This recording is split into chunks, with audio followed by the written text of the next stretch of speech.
Hello, everybody, and welcome back to Red Menace. So this month is going to be a little different. Unfortunately, my co-host Alyson and her partner both contracted COVID this month. As of right now, they're both okay. Alyson was asymptomatic for a while, but has since developed symptoms, including a dry, heavy cough, making recording of any sort just untenable for right now. So the introduction to Marxist Political Economy is going to have to come next month. I know we've put it off to cover current events, and now we're putting it off because Alyson unfortunately got COVID. But it is what it is. We deal with what comes, and we do our best to keep pumping out good content. And it's more important to me and to you, I'm sure, that Alyson and her partner recover and don't have to worry and can rest than it is that we pump out an episode as soon as possible. So that introduction to Marxist Political Economy is coming next month. For this month, given Alyson being sort of out of commission for now, I'm going to do a couple things. At the very end, we're going to basically unlock a Patreon episode that Alyson and I did last month. It was a Q&A, so we just field a bunch of different questions, and I thought that would be a good way to put a little end cap on this episode. But the first half, I'm actually going to be reading from a couple books focused on climate change, and not just any books. They're two books that I think are the best books I've read on climate change ever, personally. I'm sure there are great books out there that I haven't read, but these two books are really wonderful. And I think if you take these two books together, you read both of these books, one fiction, one nonfiction, I think they present the most likely scenario for what's coming in the next few decades, really for the rest of our life, which is increasing climate chaos and the downstream effects of that on the economy, on politics, on geopolitics, etc., on science, right? Geoengineering might become more and more desperate as situations get worse and worse. We're already showing how the world, especially the major polluters, aren't acting quick enough or with enough efficiency. America has gone through a 4-year period where nothing at all has been done on climate change. In fact, it's denied as even being real. And the tiny minutia that we've been able to accomplish, like the Paris Agreement, was eradicated and pulled back from by the Trump administration. So we're coming out of 4 lost years that we could have been doing important things, helping lead the world, playing our role as the third most populous country in the world, teaming up with China and India to really tackle this thing, etc. But alas, that's not what has happened. So that's 4 years that are gone and wasted, 4 precious, crucial years to do something meaningful on climate change. The Biden administration is coming in with a rabid agenda of pure neoliberalism and Obama 2.0 sort of administration, where they sometimes will rhetorically toss out scraps from the table to the left, but more than not appease and do policy in favor of the neoliberal status quo, the Wall Street bankers, and the donor class, which owns the Democratic Party as well as the Republican Party. So the next 4 years aren't looking great either. Certainly they'll be better than the Trump years on climate change, at least. I fully assume that Biden's going to re-enter the Paris Agreement, although the Paris Agreement itself is not even close to being sufficient, and the small milestones and guidelines that it set aren't even being met by most of the countries involved, if any of them. I'd have to look into that. But even that is paltry and untenable and not enough.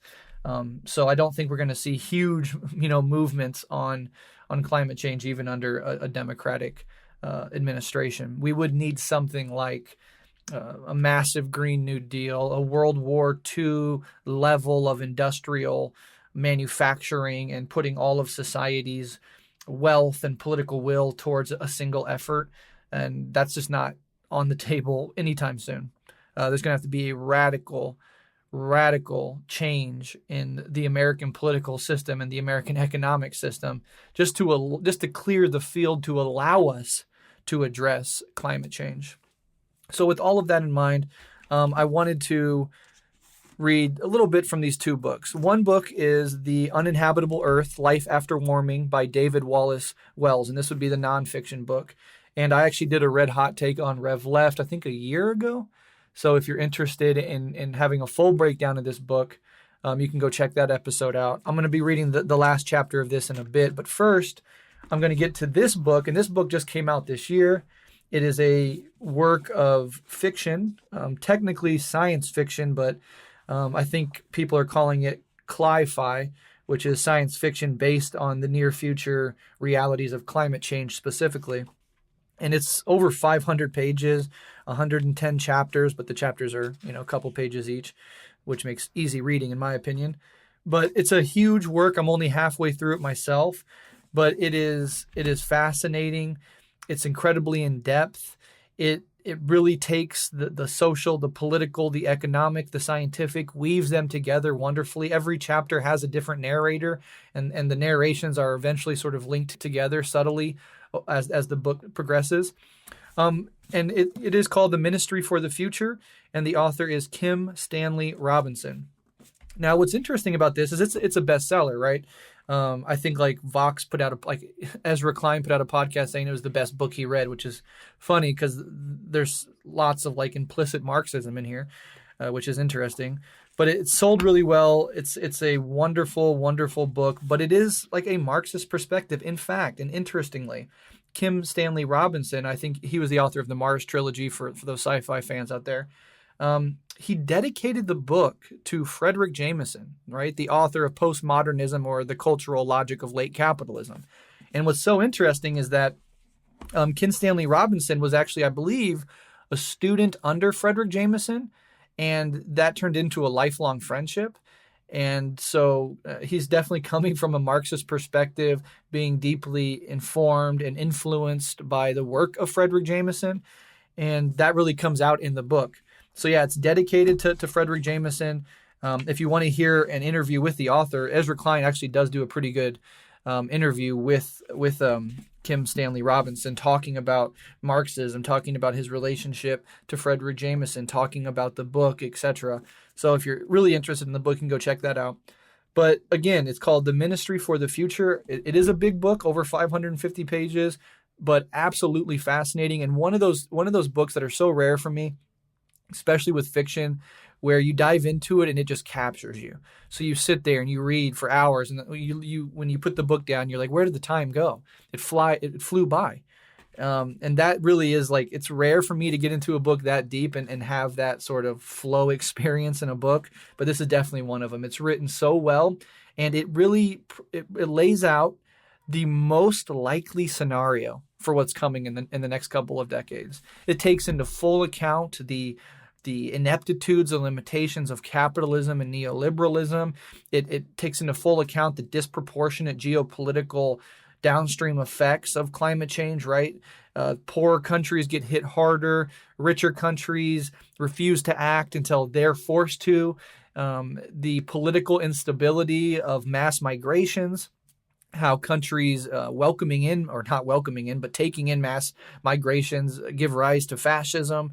It covers the whole gamut. It also talks, about geoengineering attempts in Antarctica to pump the water out from underneath the glaciers and let it freeze on top so that it doesn't continue to accelerate the slide of glaciers into the sea, raising sea levels around the globe. So it really covers so much fascinating stuff. And really at the end of it, you're looking at the most plausible scenario in fiction form for what's coming over the rest of our lifetimes. And it starts, I think, in the 2020s. It goes through the 30s. And like I said, I'm only a little over halfway through, so I don't know how it's going to end. I don't know how much more of the decades it's going to cover, but certainly 20s, 30s, 40s are covered so far. So that's the timeline, very near future. We're all going to be alive still, and we're all going to be experiencing this sort of stuff. So it's absolutely a book that I would highly recommend. Specifically, the vaccines are coming out, but they're still quarantined. Lots of us aren't going to get it until this summer at the earliest. So there's still plenty of time where people are stuck inside, looking for stuff to do, going a little stir crazy. And if that describes your situation, I would highly recommend getting this book and diving into it. It is fascinating. It's heartbreaking. It's incredibly plausible. And the critiques are very much there. It's not written from some flaccid liberal perspective, but from, a clearly Marxist one. So I'm just going to read maybe one or two of these little chapters. Like I said, they're sort of micro chapters, and I like when especially big works of fiction are sliced into like mini chapters. So like the average chapter length is 3 pages or something. So you really have these very easy times when you can stop reading and come back to the text, etc. So it's eminently readable in that sense. But I was going to read a few. This is from the first half of the book, and it just give you an idea of the way that he writes, the stuff that he covers, and hopefully, push some of you to check out the book, because I really think it's worth reading, and having that really plausible timeline of what's coming can only, I think, better, shape our understanding and our political reaction to it, our strategies, our tactics. Having a really firm idea of what's coming down the pike can only help and benefit our analysis and our mobilizations and our organizing, etc. So this book does that, and these 2 books taken together definitely give you the best picture. If you could just take 2 books and get a really good picture of what's coming, The Uninhabitable Earth and The Ministry for the Future would definitely be 2 books that I would assign to folks. But let's go ahead and get into just a random early chapter. This is chapter 6, and I'm just reading this to give you a sense of the way that it's written and whatnot. And in the very first chapter of the book, a massive heat wave sometime in the mid-2020s hits India, and it causes the death of 20 million Indians. So that is the context that just happened. And a couple chapters later, it's talking about the political sort of fallout from that devastating heat wave and the Indian response in the context of broader geopolitics. So this is chapter 6. Following the great Indian heat wave, the emergency meeting of the Paris Agreement signatories was fraught indeed. The Indian delegation arrived in force, and their leader, Chandra Mukherjee, was excoriating in her denunciation of the international community and its almost complete failure to adhere to the terms of the agreement that every nation on Earth had signed. Reductions in emissions ignored, payment into investment funds that were to be spent on decarbonization not paid. In every way, the agreement had been ignored and abrogated. A performance without substance, a joke, a lie. And now India had paid the price. More people had died in this heat wave than in the entirety of the First World War, and all in a single week and in a single region of the world. The stain of such a crime would never go away. It would remain forever. No one had the heart to point out that India had also failed to meet its emission reduction targets.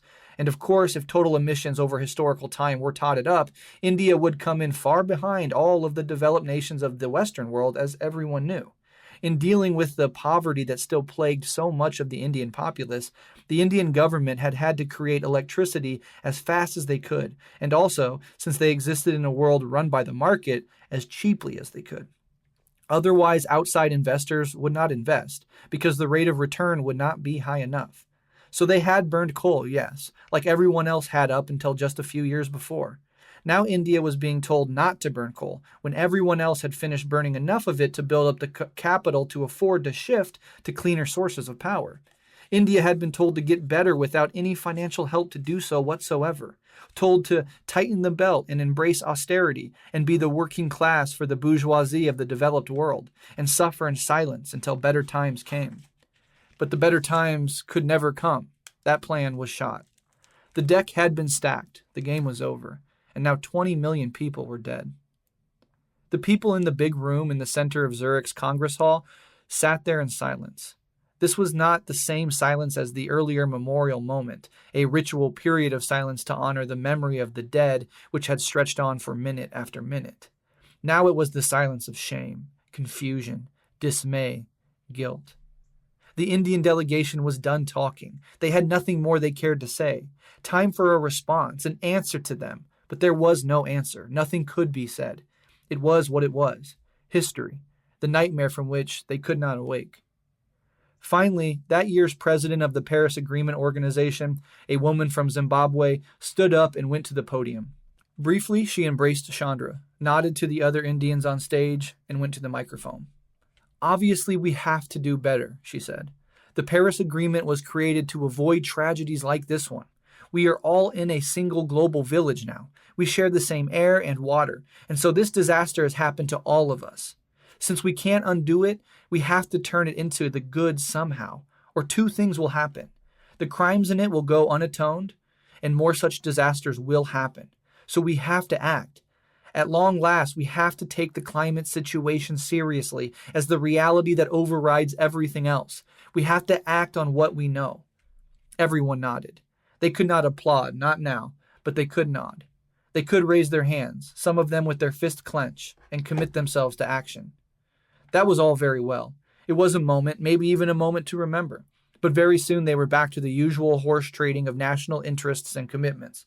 The disaster had happened in India, in a part of India where few foreigners ever went, a place said to be very hot, very crowded, and very poor. Probably more such events in the future would mostly happen in those nations located between the tropics of Capricorn and Cancer, and the latitudes just to the north and south of these lines. Between 30 north and 30 south, meaning the poorest parts of the world. North and south of these latitudes, fatal heat waves might occur from time to time, but not so frequently, and not so fatally. So this was in some senses a regional problem, and every place had its regional problems.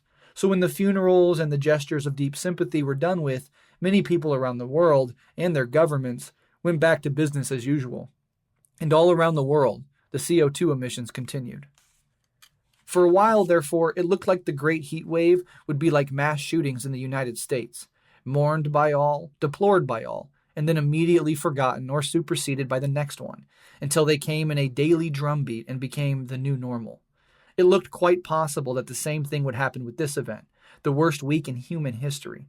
How long would that stay true, about being the worst week? And what could anyone do about it?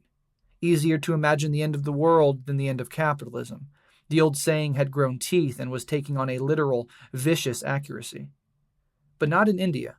Elections were held and the nationalist nativist BJP party was thrown out of office as insufficient to the task, and partly responsible for the disaster, having sold the country to outside interests and burned coal and trashed the landscape in the pursuit of ever-growing inequality. The RSS disgraced and discredited at last as an evil force in Indian life.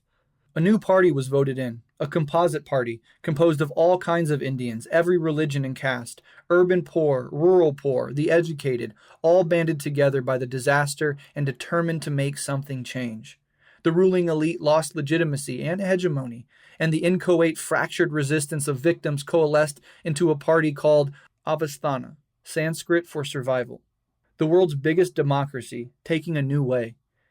India's electrical power companies were nationalized where they weren't already, and a vast force was put to work shutting down coal-fired power plants and building wind and solar plants, and free river hydro and non-battery electrical storage systems to supplement the growing power of battery storage.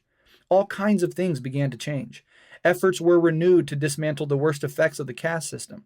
These efforts had been made before, but now it was made a national priority, the new reality, and enough Indians were now ready to work for it. All over India, governments at all levels began to implement these changes. Lastly, though this was regretted by many, some more radical portion of this new Indian polity sent a message to the world. Change with us, change now, or suffer the wrath of Kali. No more cheap Indian labor, no more sellout deals, no deals of any kind unless changes were made. If changes weren't made by the countries that had signed the Paris Agreement, and every nation had signed it, then this portion of India was now their enemy, and would break off diplomatic relations and do everything short of declaring military war. But economic war? Yes, economic war. The world would see what this particular 1/6 of its population, formerly the working class for the world, could do. Time for the long post-colonial subalternity to end. Time for India to step onto the world stage as it had at the start of history and demand a better world, and then help to make it real. Whether that kind of aggressive stance would be revealed as a true national position or the posturing of a radical faction remained to be seen. It depended, some thought, on how far India's new national government was willing to go to back up this Kali group's threats, to, in effect, unleash them. War in the age of the internet, the age of the global village, the age of drones, the age of synthetic biology and artificial pandemics. This was not the same as war in the past. If they were serious, it could get ugly. In fact, if even just the Kali faction of the Indian polity was serious, it could get very ugly. but two could play at those games. Indeed, everyone could play those games. Not just the 195 nations that had signed the Paris Agreement, but all the various kinds of non-state actors, right down to individuals. And so came a time of troubles. That was chapter 6. And I do want to read one more. It's relatively short, but it talks about this Cli group. So this faction, right, as the Indian working class rose up, creates this big coalition, this new political party in the wake of a 20 million dead heat wave climate disaster. And later in the book, they get back to what this group actually does. And it's a clandestine, more or less terrorist organization, but on the far left and against all forms of pollution and the way things are, right, the status quo. So I'm skipping forward now to chapter 33 to talk about the actions taken by this group called Children of Cli. They killed us, so we killed them. Everyone in our cell had helped to clean up after the heat wave. You don't forget a thing like that. I myself didn't speak for 3 years. When I did, I could only say a few things. It was like I was 2 years old. I was killed that week and had to start all over again. Lots of the Children of Cli had gone through similar experiences, or worse. Not all of my comrades were human. It was a question of identifying the guilty and then finding them and getting to them. The research and detective work was done by another wing. A lot of the guilty were in hiding or on fortress islands or otherwise protected. Even when identified, it wasn't easy to get near them. They knew the danger. Methods were worked up over many iterations. It took a lot of losses at first. Of course, suicide bombing is often effective, but this is a crude and ugly way to go about it, and also uncertain. Most of us didn't want to do it. We weren't that crazy, and we wanted to be more effective than that. Much better to kill and disappear. Then you can do it again. For that, drones are best. Much of the job becomes intelligence, finding the guilty, finding their moments of exposure. Not easy, but once accomplished, boom.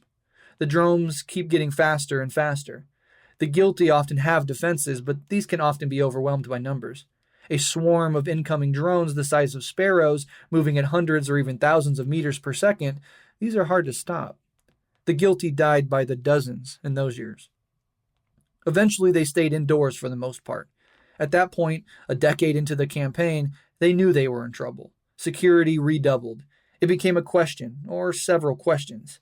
Were there still people left so guilty they deserved to die? Yes to that one. Could we get to them? Harder. We sometimes joined domestic staffs or landscaping crews and worked for years. Other times it was a matter of breaking and entering. Sometimes they could be caught during transit while less protected. Sometimes their bodyguards would have to be killed too. They shouldn't have taken work like that. Protecting mass murderers makes you complicit in mass murder. So we didn't worry about them. The only thing we worried about was what the guilty ones always call collateral damage. In other words, the accidental killing of innocents to kill your target. The guilty do it all the time. It's one sign of their guilt. But we don't. It's a principle. Cli is very fair and very meticulous. If to kill 100 guilty you had to kill one innocent, no, it's against our law. So it was often very tricky. One time I had to crawl in through air ducts. One intake had been left unmonitored, a mistake. All in the dark, but the building's plan was clear in my mind. I got to the intake not monitored, broke into it and crawled, left, right, up, down. I had with me a plastic knife, pliers, and a screwdriver. So, unscrew the screws, holding the master bedroom ceiling vent screen in place, from above using the pliers, in silence and moving very slowly. It took 2 hours. Then get to my feet, making sure feet have not gone to sleep, confirm location of guilty one by night vision goggles and micro periscope looking through vent slots. This one was a weapons manufacturer. There are lots of them, but the ones at the top, who own majority shares, they aren't so many. Several hundred identified at this point. All death dealers, mass murderers for cash. You may know some. Leap in the air, come down on the vent, crash down into room right on bed, trailing rope ladder, stab the guilty one in the torso quickly 4 times, then the neck several times. Night vision goggles make blood look black. Guilty one dead for sure. Backup rope ladder, ignoring the other person also in bed, now on floor, shocked into immobility, or perhaps trying to avoid attention. Good idea. Back through air ducts, crawling fast. Out onto compound wall, Up the roof, drone waiting to carry me up and away like packaged goods. Now to spread the headset photos, spread the story. The guilty need to know. Even in their locked compounds, in their beds asleep at night, the children of Kali will descend on you and will kill you. There is no hiding. There is no escape. One down, several hundred to go. Although the list might get extended, because Kali sees all, and the children of Kali are not going away until all the guilty are gone. Be advised. So that is the children of Kali operating as a clandestine sort of underground organization, taking out through targeted assassinations the people most responsible for climate change, and the overall status quo, weapons manufacturers, CEOs of fossil fuel corporations, corrupt, high-ranking elitist politicians, etc. So it's just fascinating because you can imagine some version of that occurring in the future. I think many versions of that from the left to the right will be occurring depending on how bad things get and how long it takes the world to act in appropriate ways. We already are very familiar with the concept of eco-fascism, but it's also worth remembering that elements of the far left are not going to be out of this equation either. It's not as talked about as much as eco-fascism, but I think when push comes to shove, especially in a situation like in the Indian situation where the heat wave killed 20 million people, many of the people themselves who joined the Children of Kali lost loved ones or were in that heat wave. And so, that sort of political instability through the inaction of governments and the inability and incompetence to do anything about climate change creates a hotter and hotter, metaphorically and literally, situation where people are forced into corners and act in various ways. Now, you can have a moral position on that sort of behavior, and that's worth discussing as well. But the overall point is that there will be thousands of flourishings of all different kinds of political instability, and some form of terrorism or targeted assassinations is not unlikely if nothing is done incredibly quickly to stabilize the situation. And it doesn't look like anything's going to get done. And so we all know climate change is not just an environmental issue. It's a social issue, a political issue, an economic issue. It touches every aspect of human civilization. And so we shouldn't be surprised if that sort of behavior begins to occur from many different directions. So that's just a little sneak peek into the ministry for the future. There's another great chapter where in Davos, when the richest people gather, they're taken hostage by a communist group and turn Davos into a re-education camp where they force all the attendees to watch screenings of realities and charts about economic inequality, and they take away their toilets and their water and their food and sort of scare the shit out of them, and then before anything bad happens, they let them go. So, and it's not really quite sure who did it, right? The people at Davos are saying communists did it, Maoists did it. It's just incredibly interesting, and that's not even touching on the science and stuff discussed in this book. So again, if you have some time to kill, if you want to get into a great work of fiction, check out The Ministry for the Future.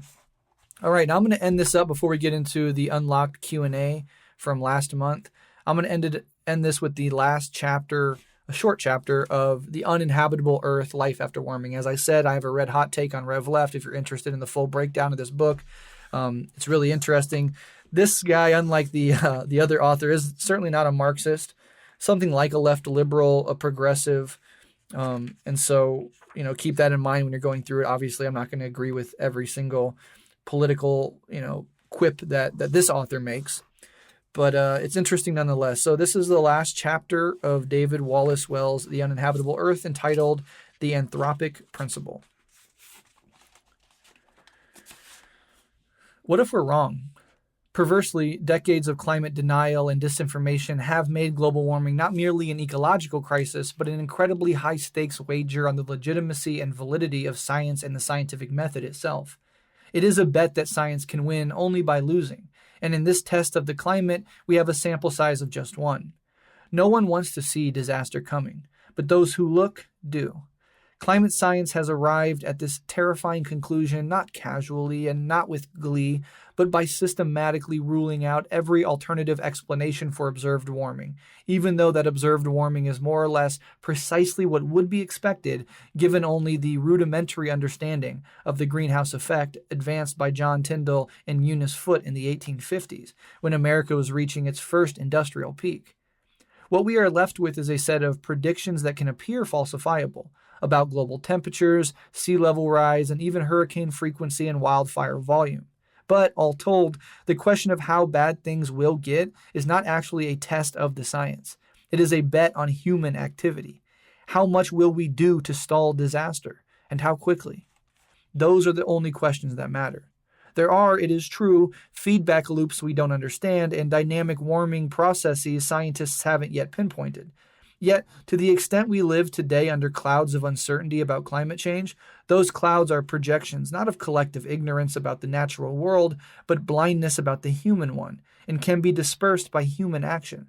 This is what it means to live beyond the end of nature. That it is human action that will determine the climate of the future, not systems beyond our control.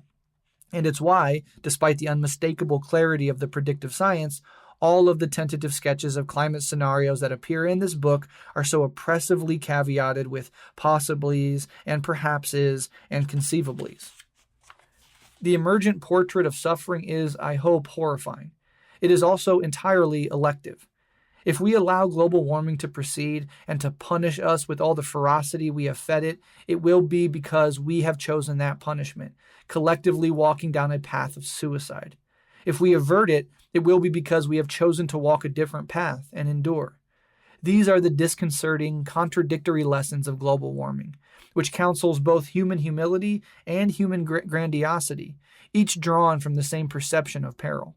The climate system that gave rise to the human species and to everything we know of as civilization is so fragile that it has been brought to the brink of total instability by just one generation of human activity. But that instability is also a measure of the human power that engineered it, almost by accident, and which now must stop the damage in only as much time. If humans are responsible for the problem, they must be capable of undoing it. We have an idiomatic name for those who hold the fate of the world in their hands as we do: gods. But for the moment at least, most of us seem more inclined to run from that responsibility than embrace it, or even admit we see it, though it sits in front of us as plainly as a steering wheel. Instead, we assign the task to future generations, to dreams of magical technologies, to remote politicians doing a kind of battle with profiteering delay. This is why this book is also studded so oppressively with we, however imperious it may seem. The fact that climate change is all-enveloping means it targets all of us, and that we must all share in the responsibility so we do not all share in the suffering, at least not all share in so suffocatingly much of it. We do not know the precise shape such suffering would take, cannot predict with certainty exactly how many acres of forest will burn each year of the next century, releasing into the air centuries of stored carbon, or how many hurricanes will flatten each Caribbean island, or where mega droughts are likely to produce mass famines first, or which will be the first great pandemic to be produced by global warming. As a side note, this was written before 2020. So there you go. Back to the text. But we know enough to see, even now, that the new world we are stepping into will be so alien from our own, it might as well be another planet entirely. In 1950, walking to lunch at Los Alamos, the Italian-born physicist Enrico Fermi, one of the architects of the atom bomb, found himself caught up in a conversation about UFOs with Edward Teller, Emil Konopinski, and Herbert York. So caught up that he drifted off in thought, jumping back in long after everyone else had moved on to ask, "Where is everybody?" The story has now passed into scientific legend, the interjection known as Fermi's paradox. If the universe is so big, then why haven't we encountered any other intelligent life in it? The answer may be as simple as climate. Nowhere else in the known universe is a single planet as suited as this one to produce life of the kind we know, as Fermi's only children. Global warming makes the proposition seem even more precarious. For the entire historical window in which human life evolved, almost all of the planet has been, climatologically speaking, quite comfortable for us. That is how we managed to get here. But it wasn't always the case, even on Earth, where it is no longer comfortable and only getting less so. No human has ever lived on a planet as hot as this one. It will get hotter. In talking about that near future, several climate scientists I spoke with proposed global warming as a Fermi solution. The natural lifespan of a civilization may only be several thousand years long, and the lifespan of an industrial civilization conceivably only several hundred. In a universe that is many billions of years old, with star systems separated as much by time as by space, civilizations might emerge and develop and then burn themselves up simply too fast to ever find one another. The Fermi paradox has also been called the Great Silence. We bellow out into the universe and hear no echo, no reply. The iconoclastic economist Robin Hanson calls it the Great Filter. Being filtered, the theory goes, are whole civilizations, enclosed by global warming like bugs in a net. Civilizations rise, but there's an environmental filter that causes them to die off again and disappear fairly quickly, as the charismatic paleontologist Peter Ward, among those responsible for discovering that the planet's mass extinctions were caused by greenhouse gas, told me. Quote, "The filtering we've had in the past has been in these mass extinctions." End quote. The mass extinction we are now living through has only just begun. So much more dying is coming. The search for alien life has always been powered by the desire for human importance in a vast, forgetful cosmos. We want to be seen so that we know we exist. What's unusual is that, unlike religion or nationalism or conspiracy theory, the alien fantasy doesn't place humans at the center of a grand story. In fact, it displaces us. In that way, it is sort of a Copernican dream. When Copernicus announces the Earth revolves around the sun, he briefly feels himself in the spotlight of the universe. But by making the discovery, he co-signs all of humanity to the relative periphery. This is what my father-in-law, describing what happens to men with the birth of children and then grandchildren, calls the outer ring theory, and it more or less encapsulates the meaning of any imagined alien encounter. Suddenly, humans are major players in a drama of almost inconceivable scale, the lasting lesson of which, unfortunately, is that we're total nobodies, or at best, a lot less unique and important than we thought we were. When the astronauts aboard Apollo 8 first caught a glimpse of Earth from the tin can carrying them through space, first saw the half-shadowed planet past the surface of the moon, they looked at one another and jokingly asked about the world that had launched them into orbit, "Is it inhabited?" In recent years, their telescopes gazing farther, astronomers have discovered legions of planets like our own, many more than were expected a generation ago. This has led to a flurry of activity, revising the terms of expectation established by Frank Drake in what is now known as the Drake equation, which builds a prediction about the possibility of extraterrestrial life off assumptions about things like the fraction of planets conceivably able to support life that actually do support it, the fraction of those planets that develop intelligent life, and the fraction of those planets that would emit detectable signs of that intelligence into space. And there have been many theories beyond the Great Filter about why we haven't heard from anybody. There is the zoo hypothesis, which suggests that aliens are just watching over us and letting us be for now, presumably until we reach their level of sophistication, and something like its inverse, that we haven't heard from aliens because they're the ones sleeping in a civilization scale system of extended sleep pods like the ones we know from science fiction spaceships, waiting while the universe evolves a shape more suitable to their needs. As far back as 1960, the polymath physicist Freeman Dyson proposed that we may be unable to find alien life in our telescopes because advanced civilizations may have literally closed themselves off from the rest of space, encasing whole solar systems in megastructures designed to capture the energy of a central star, a system so efficient that from elsewhere in the universe it would not appear to glow. Climate change suggests another kind of sphere, manufactured not out of technological mastery, but first through ignorance, then indolence, then indifference.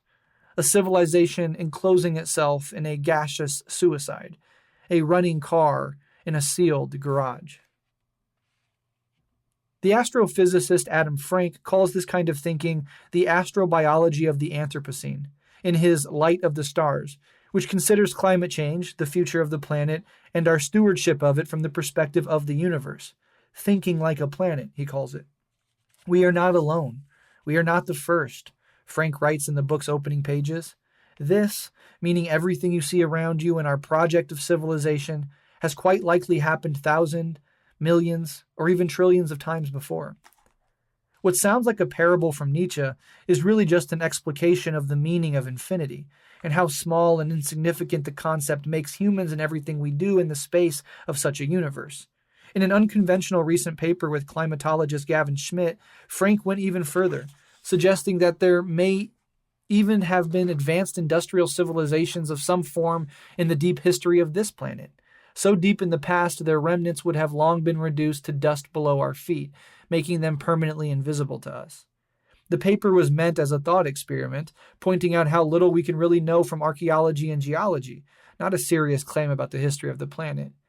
It was also meant to be uplifting. Frank wanted to offer what he believes is the empowering perspective that our project of civilization is profoundly fragile, and that we must take extraordinary measures to protect it. Both are true, but nevertheless it can be a bit hard to see things his way. If there have really been trillions of other civilizations like this one, somewhere out there in the universe, and including possibly a few scattered in the dust of the earth, then whatever lessons of stewardship we can draw from them, it does not bode well for ours that we don't yet see the trace of a single one that survived. That is a lot of despair to hang on trillions. In fact, a lot to hang on some very speculative math, which goes even more so for the work of anyone trying to solve the Drake equation, as many have. That project looks to me less like sorting out the nature of the universe on a chalkboard than like playing games with numbers, working from close to arbitrary postulates so confidently that when you see the universe departing from your predictions, you choose to believe it is hiding from you some very important information, namely about all the civilizations that may have died and disappeared, rather than that your suppositions may have been made in error. The fact of dramatic near-term climate change should inspire both humility and grandiosity. But this Drakean approach seems to me somehow to get the lesson both right and backward. Supposing that the terms of your thought experiment should govern the meaning of the universe, yet unable to imagine what humans might make for themselves an exceptional fate within it. Fatalism has a strong pull in a time of ecological crisis. But even so, it is a curious quirk of the Anthropocene that the transformation of the planet by anthropogenic climate change has produced such fervor for Fermi's paradox and so little for its philosophical counterpoint, the anthropic principle. That principle takes the human anomaly not as a puzzle to explain away, but as the centerpiece of a grandly narcissistic view of the cosmos. It's the closest thing string theory physics can bring us to empowering self-centeredness. That however unlikely it may seem that intelligent civilization arose in an infinity of lifeless gas, and however lonely we appear to be in the universe, in fact something like the world we live on and the one we've built are a sort of logical inevitability, given that we are asking these questions at all. Because only a universe compatible with our sort of conscious life would produce anything capable of contemplating it like this. This is a Mobius strip of a parable, a sort of gimmicky tautology rather than a truth claim based strictly in observed data.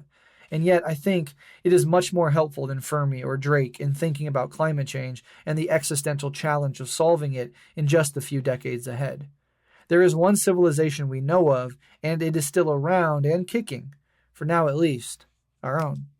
Why should we be suspicious of our exceptionality, or choose to understand it only by assuming an imminent demise? Why not choose to feel empowered by it? A sense of cosmic specialness is no guarantee of good stewardship, but it does helpfully focus attention on what we are doing in this special planet. You don't need to invoke some imagined law of the universe, that all civilizations are kamikaze ones, to explain the wreckage. You need look only at the choices we have made, collectively, and collectively we are at present choosing to wreck it. Will we stop? Thinking like a planet is so alien to the perspectives of modern life, so far from thinking like a neoliberal subject in a ruthless competitive system, that the phrase sounds at first lifted from kindergarten. But reasoning from first principles is reasonable when it comes to climate. In fact, it is necessary, as we only have a first shot to engineer a solution. This goes beyond thinking like a planet, because the planet will survive, however terribly we poison it. It is thinking like a people, one people, whose fate is shared by all. The path we are on as a planet should terrify anyone living on it. But, thinking like one people, all the relevant inputs are within our control, and there is no mysticism required to interpret or command the fate of the earth. Only an acceptance of responsibility. When Robert Oppenheimer, the actual head of Los Alamos, later reflected on the meaning of the bomb, he famously said he was reminded, in the flash of the first successful nuclear test, of a passage from the Bhagavad Gita. Now I am become death, the destroyer of worlds. But the interview was years later, when Oppenheimer had become the pacifist conscious of America's nuclear age, for which naturally he had his security clearance revoked. According to his brother Frank, who was also there when Oppenheimer watched the detonation of the device nicknamed the Gadget, he said only, "It worked." The threat from climate change is more total than from the bomb. It is also more pervasive. In a 2018 paper, 42 scientists from around the world warned that, in a business-as-usual scenario, no ecosystem on Earth was safe, with transformation ubiquitous and dramatic, exceeding in just 1 or 2 centuries the amount of change that unfolded in the most dramatic periods of transformation in the Earth's history over tens of thousands of years. Half of the Great Barrier Reef has already died. Methane is leaking from Arctic permafrost that may never freeze again.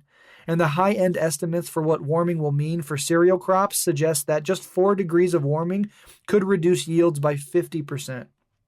If this strikes you as tragic, which it should, consider that we have all the tools we need today to stop it all. A carbon tax and the political apparatus to aggressively phase out dirty energy, a new approach to agricultural practices and a shift away from beef and dairy in the global diet, and public investment in green energy and carbon capture. That the solutions are obvious and available does not mean the problem is anything but overwhelming. It is not a subject that can sustain only one narrative, one perspective, one metaphor, one mood. This will become only more so in the coming decades, as the signature of global warming appears on more and more disasters, political horrors, and humanitarian crises. There will be those, as there are now, who rage against fossil capitalists and their political enablers, and others, as there are now, who lament human short-sightedness and decry the consumer excesses of contemporary life.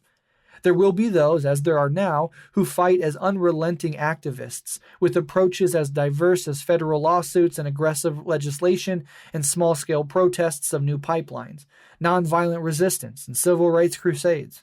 And there will be those, as there are now, who see the cascading suffering and fall back into an inconsolable despair. There will be those, as there are now, who insist that there is only one way to respond to the unfolding ecological catastrophe, one productive way, one responsible way. Presumably, it won't be only one way. Even before the age of climate change, the literature of conservation furnished many metaphors to choose from. James Lovelock gave us the Gaia hypothesis, which conjured an image of the world as a single evolving quasi-biological entity. Buckminster Fuller popularized Spaceship Earth, which presents the planet as a kind of desperate life raft in what Archibald MacLeish called the enormous, empty night. Today, the phrase suggests a vivid picture of a world spinning through the solar system, barnacled with enough carbon capture plants to actually stall out warming, or even reverse it, restoring as if by magic the breathability of the air between the machines. The Voyager 1 space probe gave us the pale blue dot, the inescapable smallness and fragility of the entire experiment we're engaged in together, whether we like it or not. Personally, I think that climate change itself offers the most invigorating picture, in that even its cruelty flatters our sense of power, and in so doing calls the world as one to action. At least I hope it does. But that is another meaning of the climate kaleidoscope. You can choose your metaphor. You can't choose the planet, which is the only one any of us will ever call home. And that's how that book ends. And it's interesting when he talks about the Fermi paradox and the Drake equation and the great filter and all these other things. And they're certainly worth thinking about. But on another level, yeah, I sort of zoom out and look at the majesty of the cosmos and the huge swaths of time we're talking about as the cosmos continues to evolve. So right now, just to give you some perspective on this, and it's a bit of a digression, but it's connected because these questions prompt us to think about our civilization, prompt us to think about our history and our place in the broader cosmos. But thinking about the trajectory of the entire universe, the Big Bang happened 13.8 billion years ago. Earth came to be, was formed in its earliest phases about 4 to 5 billion years ago. Our sun has about 5 billion years left to go in a roughly 10 billion year life cycle. So we're about halfway through the lifespan of our sun. And as it dies, it will grow incredibly large and consume the Earth, but that's billions of years away. But now think of what lies ahead for the cosmos. the last stars are predicted to die out in 100 trillion years. Red dwarfs, which are small, planets that could have that do have habitable zones and could have planets orbiting around them, have much longer lifespans than suns like our own in the trillions of years. Like some say that red dwarf lifespan could be 10 trillion years. 10 trillion years, right? The universe, as we know it, has only existed for just under 14 billion. So the fact that a red dwarf star could last many times longer than the entire universe has existed so far is mind-numbing. But if we look into the deep future, and as I said, the last star burns out in roughly 100 trillion with a T years, and we're at the 13.8 billion marker, you should understand human life, even if there were entire civilizations that rose and fell between now and the Big Bang, right? We should think of human life as a very early intelligent life in the cosmos, because planets and habitable zones and life will flourish for hundreds of billions, if not trillions of years into the future. That's fascinating. It can make you feel small on one level, but on another level, it points to the highest possibilities of our species and our civilization. If we can make it through this period of time, and I'm sure there will be other great catastrophes and stuff we have to come together as a civilization to prevent, but if we can make it through these periods and continue to live on, humans could expand and send out whatever evolved forms we become in the future, or our intelligent machines, into the cosmos for what is practically an infinity of time.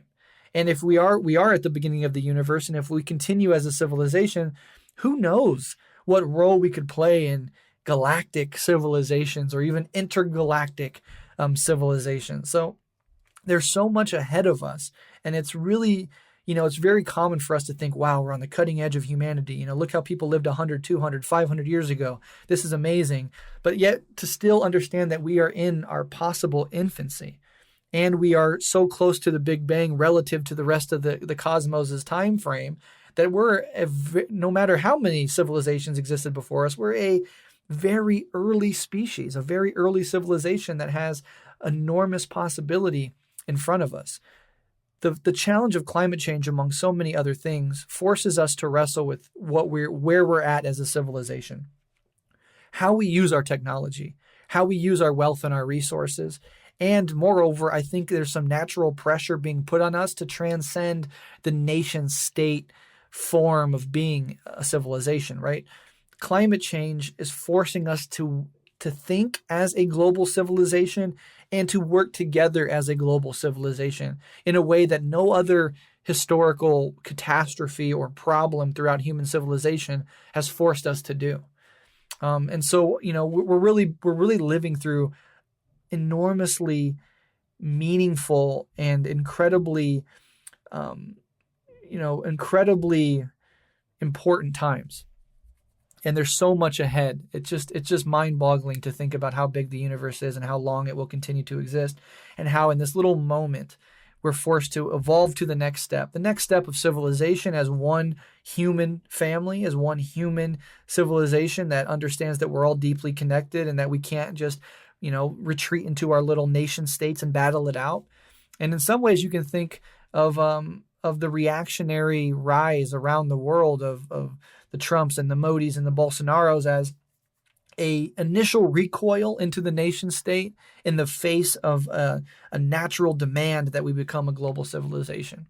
And, in the best case scenario, that's a fleeting, ephemeral, relatively small period of time in which there is this recoil in the face of the climate change situation and in the face of the pressures to become a global civilization. And then that will hopefully quickly be transcended, and we'll move towards coming together as a planet. And of course, one of the main obstacles to that is the U.S. empire. This zero-sum game that the U.S. military empire plays, where it must dominate every sphere of the world, every region, and not let any powers like China or India even have regional mastery, even have regional influence. That whole way of being, that whole Cold War mentality that gave birth to the U.S. empire and propels it to this day must be dismantled, root and stem, uprooted from the soil of human civilization if we are to progress forward beyond climate change and hopefully eventually into the stars as a much more mature civilization. So at the very least, we're living through incredibly interesting times. And importantly, and this is what I want to leave you on before we go to the Q&A, history acts through us.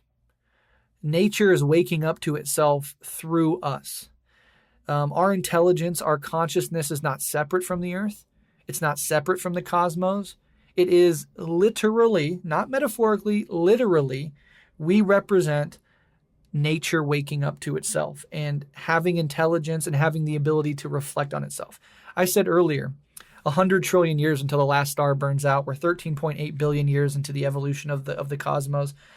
The fact that we even know that, the fact that we can look back and understand the evolution of the cosmos over almost 14 billion years and then project into the future and see how long stars last and understand habitable planets and galaxy formations, it's absolutely profound that our little monkey brains are able to do it. But to start thinking of that in terms of nature waking up to itself, turning around and reflecting on itself through us and through all other intelligent life forms across the cosmos is an interesting and beautiful way to view the world, to view us, and to view our place in the cosmos. That we are the mechanisms that not only human history manifests through, but we are the mechanisms by which nature wakes up to itself, experiences itself, reflects on itself. And, perhaps there is an intergalactic or galactic community that when we're mature enough, we can join. Last thing I'll say, because this is fun for me to talk about, and this is an episode where I just have free reign to talk about whatever I want, is this my best bet on the solution to the Fermi's paradox. Where is intelligent life if the cosmos is so obviously full of the potentials for life? One obvious solution to the Fermi's paradox is to dissolve it and say they're already here. We're starting to get more and more, mainstream sources like the Pentagon, New York Times, covering unidentified aerial phenomena, UAPs, UFOs, right? We're starting to get footage from some of the most best trained fighter pilots in the world who know what they're looking at when they're flying around in the sky, getting videos of them being absolutely astonished at seeing technology that they can't even fathom, that no human could possibly have created, craft that defy the physics that we know currently right now as human beings, given our level of scientific advancement. And so there's a very real possibility that aliens are here. The Fermi's paradox, the Drake equation, it all gets dissolved. Intelligent life is here. The question, where is everybody, is answered immediately by right here. That's a possibility, and one that I think is increasingly likely. When I look at the Pentagon footage released of UAPs, or what we would call UFOs, it's incredibly convincing that something might be here. And if there is something like a galactic civilization, or if there is something like intelligent life that has physics and capabilities far beyond our own, to imagine them being here is incredibly interesting. Now, what is their goal? What are they doing here? That's a question that has no answer. In the most optimistic of moods, I could sometimes think perhaps when life gets to a certain point, it goes out, it can investigate other life, it sees intelligent life blossoming, and perhaps there is something like a Star Trekian directive to preserve intelligent life wherever it emerges in the cosmos, to study it for their own scientific understanding, and to help it. And in that case, maybe the fail-safe would be that the aliens say, okay, they're going to fuck this planet up. They're going to ruin this entire trajectory of intelligent life. Maybe we should step in, but we got to wait until the last moment, because ideally it's better for this species to grow up itself, to learn how to navigate its own problems and not need interjection by other intelligent life forms. It's just pure speculation, but it is fascinating to think about, especially in light of recent Pentagon releases of footage that show UFOs and fighter pilots, highly trained experts, being bamboozled and flabbergasted by what they're seeing. So in a very real sense, they may be here. In any case, these problems are our own. As a civilization, we have to mature through these stages. We have to transcend nation-statism. We have to transcend capitalism, transcend imperialism, and rise to a higher level and perhaps join our cosmic brethren and kin later down the road. All right, well, I'll end my little alien ranting there. Hopefully some of this stuff is interesting. Again, The Uninhabitable Earth, Life After Warming by David Wallace Wells, and The Ministry for the Future by Ken Stanley Robinson. Definitely check those out if you haven't already. And without further ado, here is the unlocked Q&A for November 30th, where Alyson and I answer patrons' questions. Hey there, patrons. This is Alyson. Thank you so much for tuning in. This is our Q&A episode that we are going to be doing for the month of November. We got some really good questions from you all. Thank you so much for taking the time to leave those for us. We really appreciate it. We love to be able to do this in order to try to add more depth to things and in order to try to make sure that our patrons can get more out of the show than just listening to our regular episodes. So we hope that this will be helpful for you. I'm excited to jump into these questions. So the first one is, how is the COVID situation in Omaha and Nebraska in general, and how are you dealing with the third wave? So Breht, why don't you start us off on that one? Well, terrible. Nebraska, as many of you know, is a deep red state dominated by a governor, Pete Ricketts, who is the son of a billionaire. He himself is a multimillionaire, I believe. So this is somebody that grew up rich with the silver spoon shoved up his ass his entire life, and just another example of people that don't deserve to rule us ruling us. Like, you know, we all have things to say about the rich kids at our high schools, right? They're the most entitled, bratty little shits.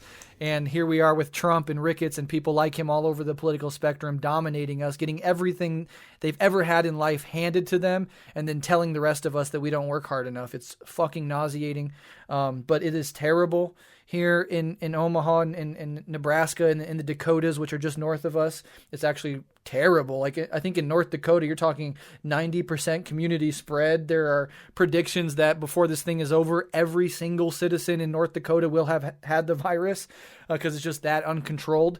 It's not much better here in Omaha. The capacities for the hospitals are already being reached. I heard that in some hospital morgues, they have to double the bodies that go into the little drawers, right?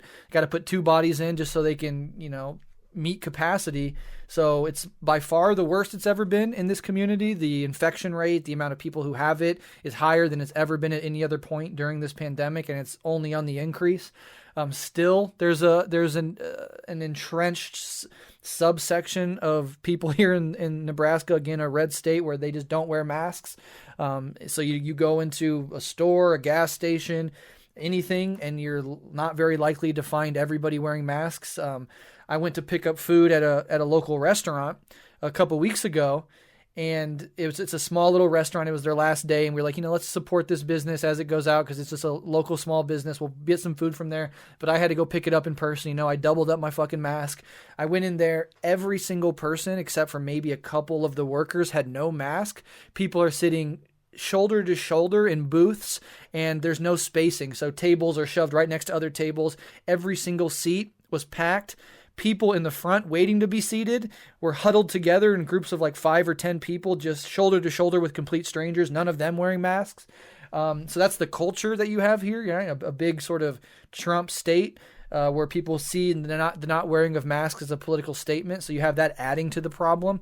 So it's absolutely terrible here. And I have a fiance. We were going to get married. We should be married already, but the pandemic came, so we delayed our marriage. But for all intents and purposes, my wife is pregnant, and that adds another layer of concern because we don't exactly know how pregnant women deal with it, right? You're dealing with a lot internally and biologically, and so you don't want to have the pandemic on top of it. We've heard some horror stories that I tried to keep away from her so she doesn't have to read that nonsense, but it's scary.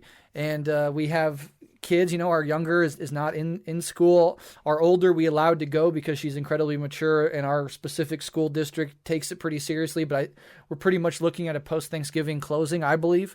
There's a lot of rumors going around that they're not announcing it yet, but that, they're just going to say don't come back after the Thanksgiving break. And I'm kind of hoping for that, honestly.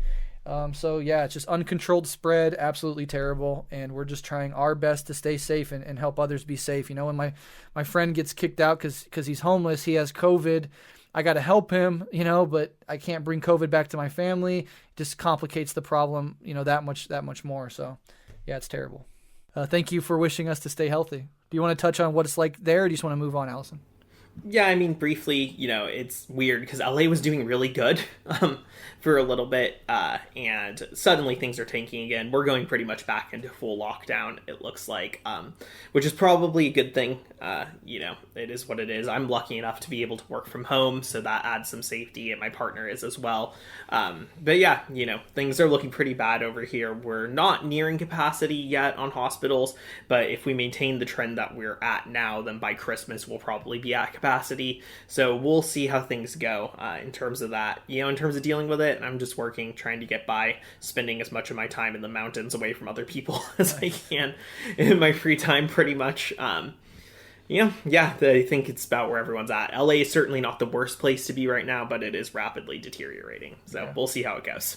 We want to go ahead and hop onto that next one. Sure, yeah. The second question is, do you think there are revolutionary thinkers and uprisings that predate Marx that socialists could benefit from studying? And to be more specific, would Red Menace ever consider covering them? I'm thinking of examples like the French Jacobins, the English Diggers, and the Roman Populaires, to name a few. Yeah, so to start, are they worth studying? Absolutely, right? So one of the interesting things about Marxism as a philosophy is that it is a philosophy of revolution more broadly, right? So although we focus on proletarian revolution, one of the things that Marxism teaches us is that history is a history filled with revolutions, and that capitalism is a result of bourgeois revolution as well. And so if we want to have a good understanding of history and really a good understanding of historical materialism and how dialectics functions, we do need to study those previous revolutions in order to do that. Now, in studying them, what is it that we're going to learn? That is an open question, I think, but at the very least, we can't have a full materialist view of our present without understanding the past that got us here. And I often think that one of the insights from Marxism that is interesting to people is the realization that capitalism itself was a revolutionary force, right? And that it did not just come out of nowhere, or it has not always existed. It is a thing that was born out of struggle and class struggle as well. And so I think learning those histories can be really useful in that way. As for whether or not we on Red Menace will ever consider covering them, I don't want to make any promises. We are constantly we should do this and we should do this. And there's so many directions that we are interested and possibly willing to take the show in. So I don't want to make any promises. But one thing I will say is that if you are interested in studying previous revolutions and uprisings, you should listen to the Revolutions podcast, which is done by a historian with incredible historical depth on a bunch of revolutions. Most recently, they left off on the Russian Revolution, which is obviously interesting to listen to, but the French Revolution episode is 80 episodes long, so incredible in-depth analysis on those revolutions from someone who is not a Marxist, but who does think in a very materialist lens anyway. So I would recommend that. I can't promise on Red Menace that we'll talk about those things, just because, again, there are so many goddamn directions that we are thinking about going in. But that is something I would recommend. And yeah, Marxists should study the revolutions that preceded our current era and understand how history moved in that way. Yeah, I totally agree with all of that. I've wanted to do a French Revolution episode on Rev Left Radio for a while. It was fundamentally a bourgeois revolution, but still incredibly interesting to see not only how that revolution happened, but then the actual Napoleonic backlash, right? So you still face reaction to a bourgeois revolution, which is interesting. A text like Caliban and the Witch sort of highlights a bunch of uprisings that happened during the transition between feudalism and the birth of capitalism as we know it today, which is always interesting. 1848 revolutions throughout Europe was a huge influence for Engels and Marx. So that was before Marxism was properly codified and put forward as a methodology and a worldview, and it deeply inspired Marx. Marx talks about it, so that's always worth covering as well. So yeah, maybe we won't get to it on Red Menace because Red Menace is more political theory and not as much history, although of course we try to be informed by history. But maybe on Rev Left I'll be able to cover some of those pre-Marxist movements because I am fascinated by them, and there's a gap in my knowledge when it comes to stuff like the English Diggers, for example, which I'd be interested in covering and seeing how in their times and in their situations, how they organized and how they thought and what their critiques of the dominant system were, etc. It can only influence and help inform our own thinking. So the more history, the better. Yeah, definitely. Awesome. So I'll go ahead and go to our next question then. So this one is pretty interesting. Given the state of alienation among the proletariat, how can communist movements build up the social bonds necessary for party building and class consciousness? How can the left be effective when it is so atomized, consisting primarily of highly online individuals? Yeah. Well, this is a perennial question. This is, in many ways, the question, right? Like, revolutions, like at least over the last century or so, they tend to happen outside of the imperial core, and they certainly tend to happen outside of the U.S. proper, the belly of the beast, if you will. And there's a million different reasons for that. It's not to say there haven't been revolutionary attempts, revolutionary figures, and thinkers and uprisings and movements. There's been a million of them, and they're all gorgeous in their own way. But to really... I mean, this is what the Frankfurt School, for example, one of the main questions they were wrestling with. Why doesn't the proletariat in the U.S. and in developed Europe have revolutionary capacities? Why is the revolution still not here, right? And this is something that subsequent Marxists have had to wrestle with as well. There are no easy answers. The sort of stock answers that I give to this question involve things like serving people, right? Get the hell offline, go into communities, make sure people have masks, have food, have blankets. You could poo-poo that as like not revolutionary enough or merely mutual aid or whatever. And there's critiques to be had there, but helping people is always a good thing, Marxist or not, whatever your vision of the world is. Going and materially serving people is always going to be a way that we can build bonds, connect with human beings, build our base of support, and get credible support for our ideas in a real way that involves putting them into action and not just talking about them to people, which has its limitations. You can only convince so many people through rhetoric. You got to show up and help people. Crises like the pandemic make it difficult because on one hand, we can't collectively organize like we can in a non-pandemic situation. But on the other hand, it is a crisis, and we can, not to sound crude, but take advantage of the crisis merely means, given the lack of federal leadership or any government help, regular people stepping in and helping other regular people is something that we can do in whatever way we can do and still stay safe. So that's one thing. The other thing would be, building our own cultures, right? Like building revolutionary culture is in many ways a prerequisite to a more organized socialist communist movement. We need to get our message out in a million different ways, and we need to develop sort of an internal culture that is a critique and stands against the dominant one. We can do that in the media, right, which is what we're trying to do here. We can do that in the arts, music, entertainment, through mutual aid programs where we're just taking care of each other, through gun clubs, which gets people together, focused on community defense, but you're building bonds out in the real world instead of just chatting to each other online. I actually think being online is in many ways a time suck. It shatters your attention span. You log off feeling hopeless because every leftist hates every other leftist it acts as a negative thing. It doesn't really build much positive. Now, that's not to say there's no positive elements. Of course, you can connect with people, you can share ideas, and if you have healthier sort of sub-forums or groups that you can moderate and make sure only people that are in good faith are in, those can be helpful, of course. We should use the internet. But to be on these social media platforms, just knowing how they're structured, what their incentives are, etc., should just put some distance between it. You can still jump on there, but don't spend all of your time on there, and don't let your ideas of what the left is be conveyed through social media. I think you can really lose track of reality and you start to be unable just to talk to regular ass people if you're in these hyper microsect online communities all day long. So just moderation on that front. And the last thing I'll say, and this is something that I want to do more work on, I've done some work on, is the religious and spiritual appeals. I think alongside the economic and political depravity of our society, there's a deep, and these words like religious and spiritual always fall flat because they're these big words that try to fit a bunch inside of the category, and people have their own definitions of what these words mean, but there are religious communities that have critiques of the way things are. There are religious communities, Islamic, Christian, Jewish, that understand the need for collectivity, for communalism, that have critiques of the atomization of everything on the altar of the market, on profit at all costs. These are appeals that can be made to religious communities and I think should be made.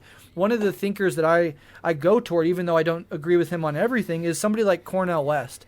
because not only does he speak from a religious and spiritual perspective, he does so with ultimate sincerity and authenticity. Whether you agree with him or not, you don't walk away from a conversation with Cornel West thinking he is inauthentic.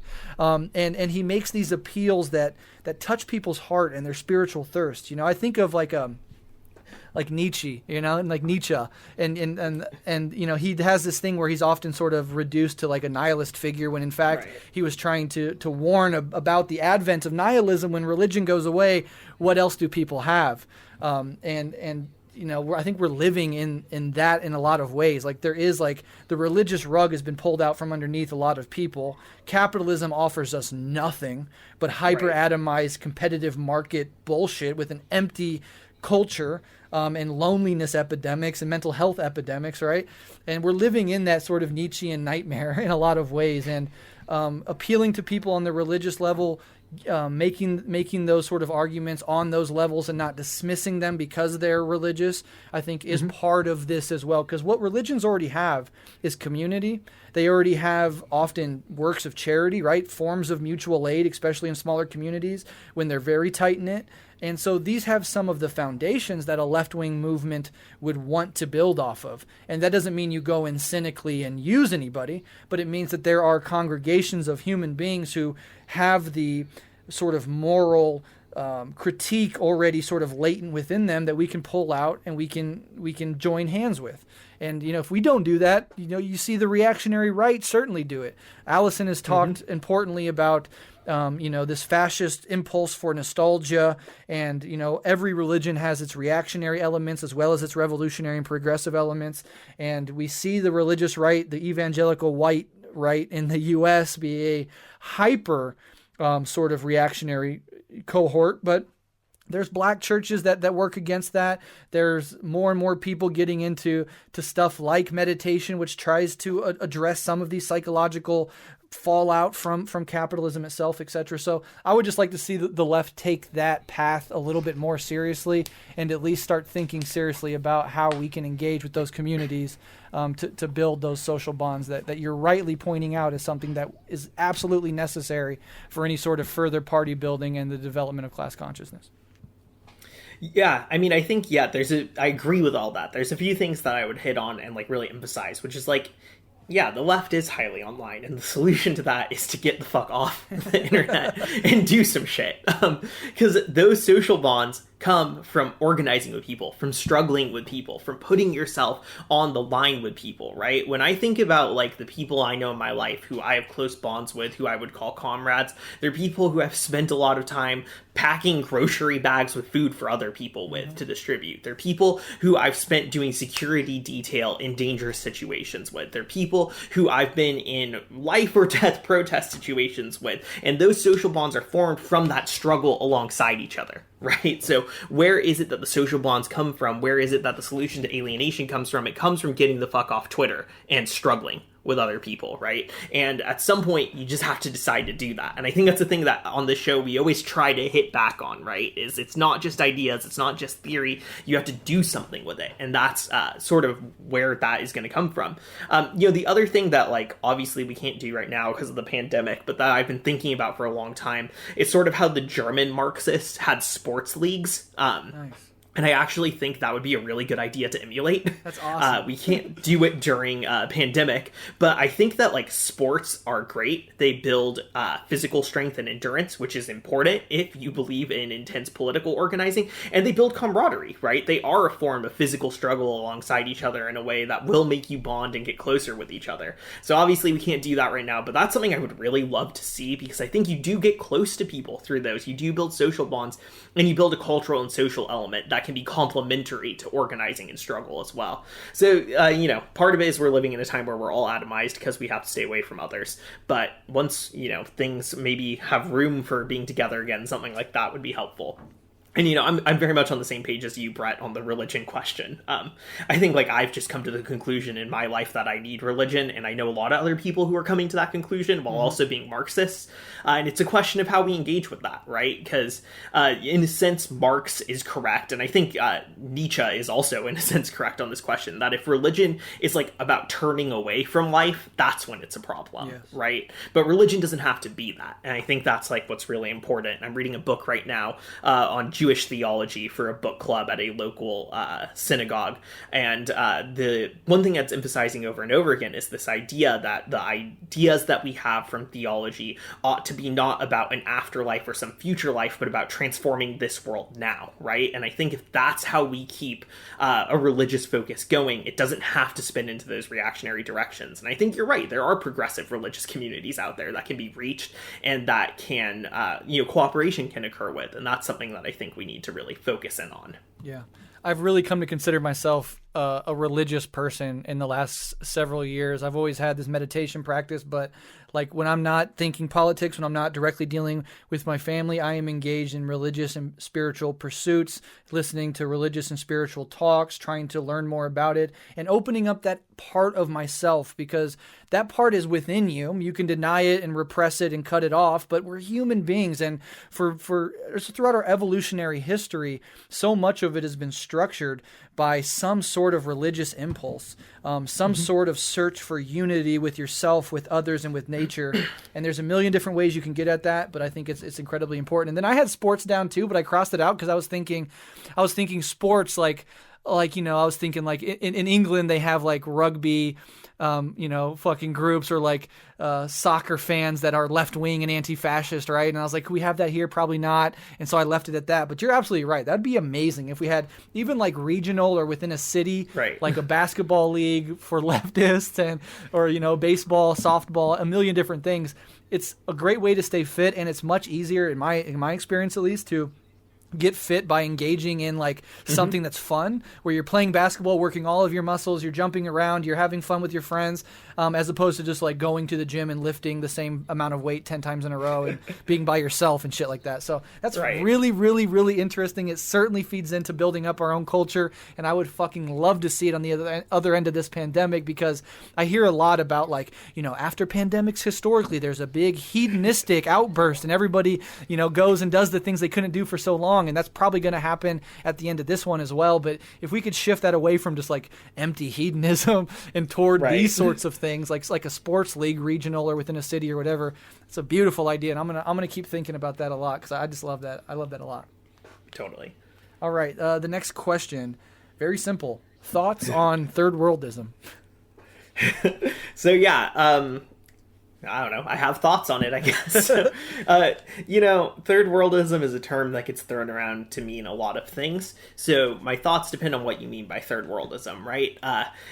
Oftentimes, there is a sort of use of that term to refer to focuses on nationalism generally, so I think it can be used to dismiss a lot of things that, are not necessarily negative. If by third worldism, you mean kind of the tropey, very defeatist, it's not possible for a revolutionary movement in the first world kind of perspective, obviously I disagree with that, although I think that it is important to highlight the ways that labor aristocracy within the first world do isolate and often pit first world proletarians against the international proletariat. Those things are worth considering, but if you codify that into a concrete thing, I don't think that I would find myself agreeing with that.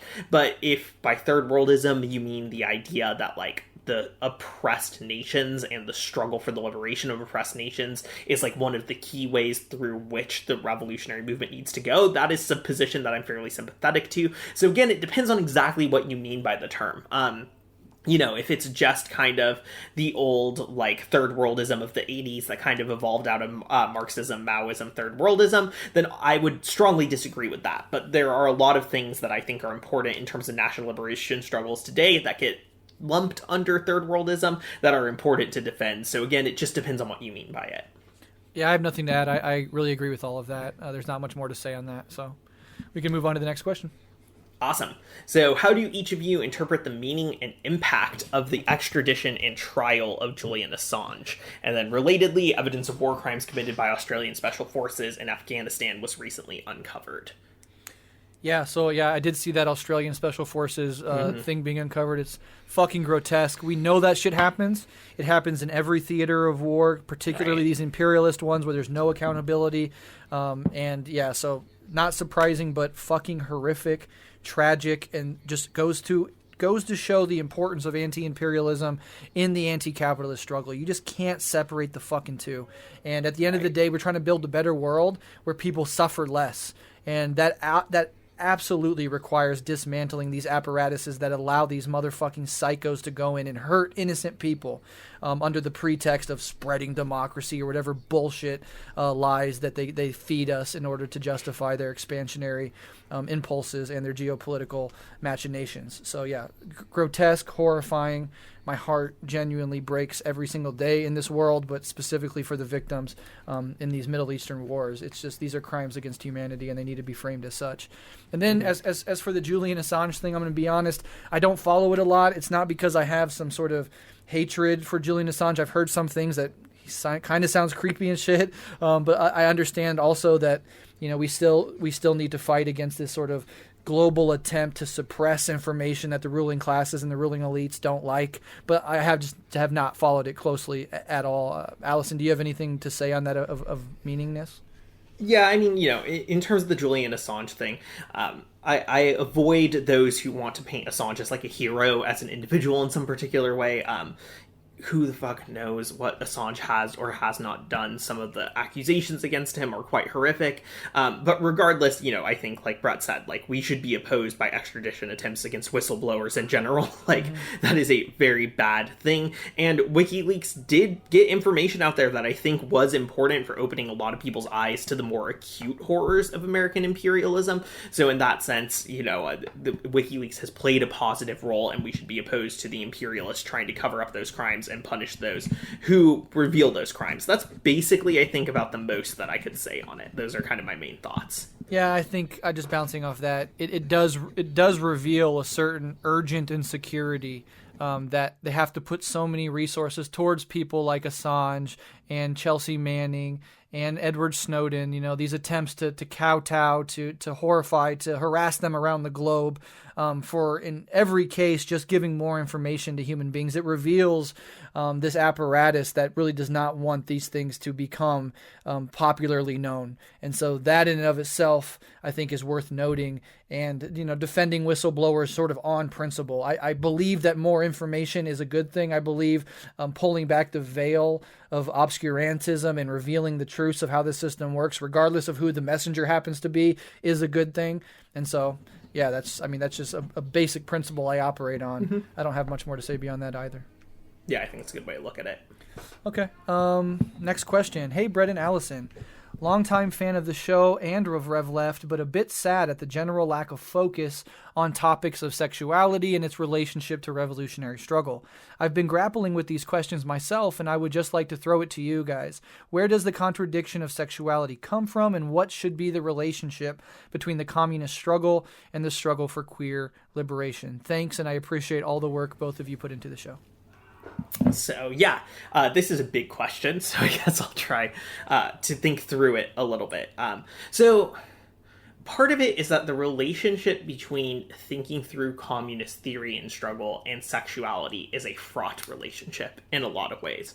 So, a lot of, like, the 1960s revolutionary and radical groups also had sort of sexual revolution politics that often played out really badly, I think, is a thing that's worth recognizing, in very cult-like directions often. So when we think about, like, communism and sexuality and the liberation and queer liberation, it is fraught historically, and so that makes it difficult to wrestle with, and there are not clear-cut answers. So first, like, to kind of give some thoughts on, like, the relationship between sexuality, capitalism, and communist theory, I would say it's worth looking into the work of Cli-Fi, right? So Cli-Fi is this really fascinating figure historically, both for her work within the government of the USSR, but also her theory on sexuality. So in Cli-Fi's work, like, we see discussions of family abolition and these other ideas that obviously exist. But also she has, like, some interesting writing on, like, communism and the erotic. So an essay that you might be interested in checking out would be All Hail Winged Arrows, which is about like the communist revolution setting the erotic free from capitalist social expectations. So there is some kind of historical stuff there that might be worth thinking about, and Kollontai could be interesting. So a lot of it in terms of Kollontai and that sort of more classical Marxist feminism is focusing on like liberating women from the way that heterosexuality functions to trap them in the house, force them to do specific types of labor, sort of these things that you hear from Marxist feminists quite a bit. The relationship between like sexuality in terms of like queerness and capitalism, I think, has been less theorized potentially, and that makes things a little bit more difficult. So on the one hand, like the work of Federici could give us an understanding of capitalism and heterosexuality that could show the way that heterosexuality is about a regime of reproductive labor, right? And how that reproductive labor requires a certain sexual arrangement between men and women to be enforced in order for that to function. So there's, theory out there. We, again, haven't really covered it. There's several reasons for that. One, again, is it's kind of fraught how it's worked out in practicality, a lot of this theory. And then also, it's sort of outside the scope of what we've been focusing on, which is more classic Marxist texts. Kollontai is someone I'd like to talk about someday, honestly, because her work is really fascinating on this. But in the meantime, you could definitely check that out. In terms of like where the contradiction of sexuality comes from, like I said, you could try to do that Federici read of it as a result of like reproductive labor and the necessity for that. But it's hard, right? That is such a big question, and the scholarly work has largely been neglected on giving a material account of sexuality and of queer sexuality. That makes it difficult. What I would suggest, right, is that queer liberation is wrapped up with anti-capitalist struggle in as much as, like, capitalist versions of queer liberation have sucked ass. So, like, in the United States, we obviously have, like, marriage equality or whatever now as a result of organizing here along liberal lines largely, but that hasn't resolved the social violence that queer people face. It hasn't resolved marginalization in terms of discrimination and poverty. It hasn't resolved these systemic issues. So there's obviously an extent to which these issues are caught up with each other. But the explicit theoretical work, I think, is lacking and is something that someone needs to do. I don't really think I have a strong enough understanding of that history in particular to be the one to do it, but I can hopefully kind of point you in some directions with all of that. Yeah, that's great. I really defer to Alyson on that question. It's just not something that I've studied, not something I've researched. It's probably a function of the fact that I'm like a straight cis male, and I don't have to wrestle with these questions as much as somebody who is non-conforming on those fronts. And so it's just sort of a lack of, it's an abyss in my own understanding and my own study. And so, following Mao's lead, no investigation, no right to speak. I don't want to opine on something I've not put the work into. But of course, I stand for the liberation of all human beings, and that includes obviously queer liberation and any form of liberation from sexual repression, oppression, violence, etc. So yeah, that's something I have to educate myself more on for sure. Totally. And before we get to the next question, the other thing that I would suggest, right, is if, like, this is something you feel like we're lacking discussion on, let us know some texts, maybe, right, that you'd be interested in seeing us talk about in the comments underneath this episode on Patreon. Let us know if there's things you have in mind. I'd be happy to go look and kind of research in that direction. Like I said, I'm familiar with some of the historical aspects of it, but if there's, like, work I don't know about, I'd love to be pointed in that direction. For sure. Awesome. So this next one is a good bit longer. A good bit of it is a quote. So let's see if we can do kind of some hermeneutical work here.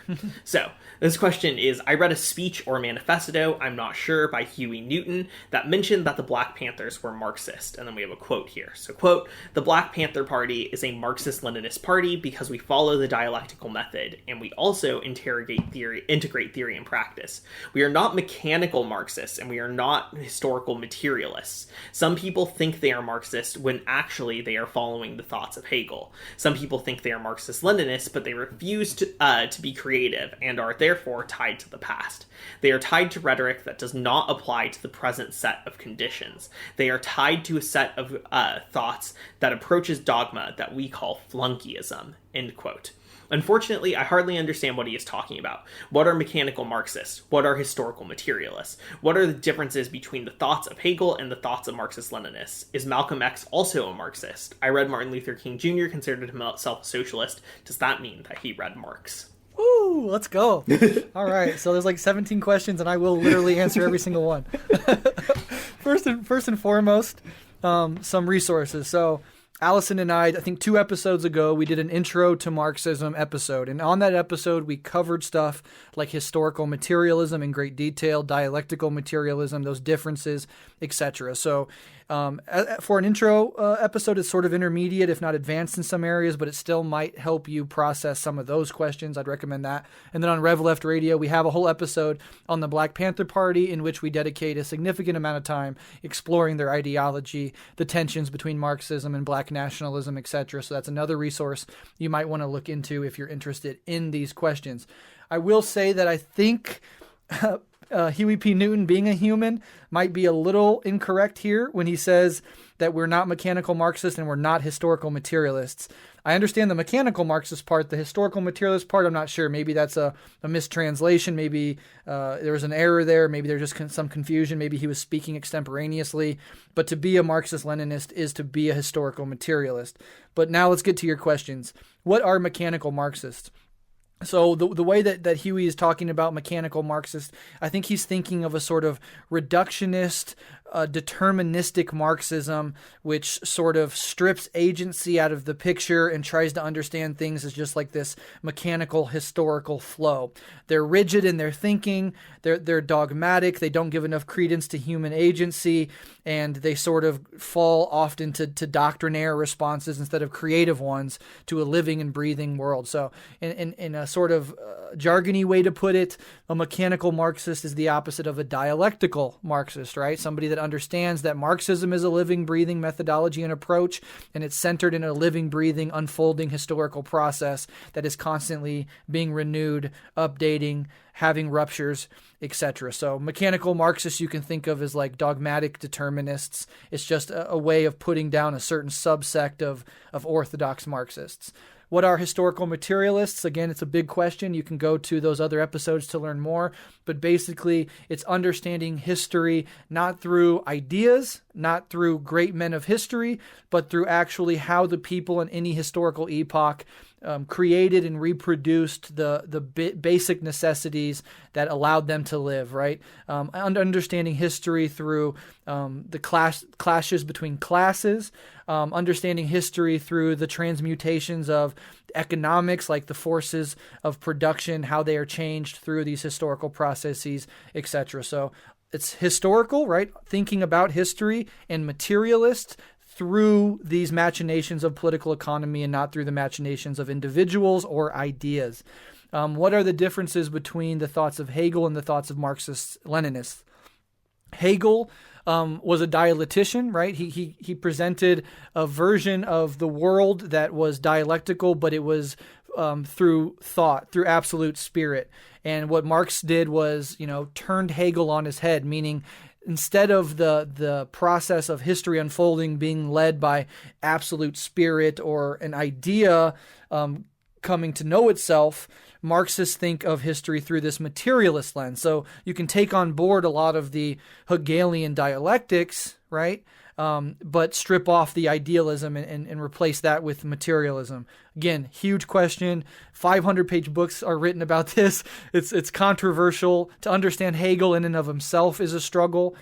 So these are big questions, and I would just urge you to pursue more, but I'm trying to cover these quickly so you can give some orientation to them. The next question is Malcolm X also a Marxist?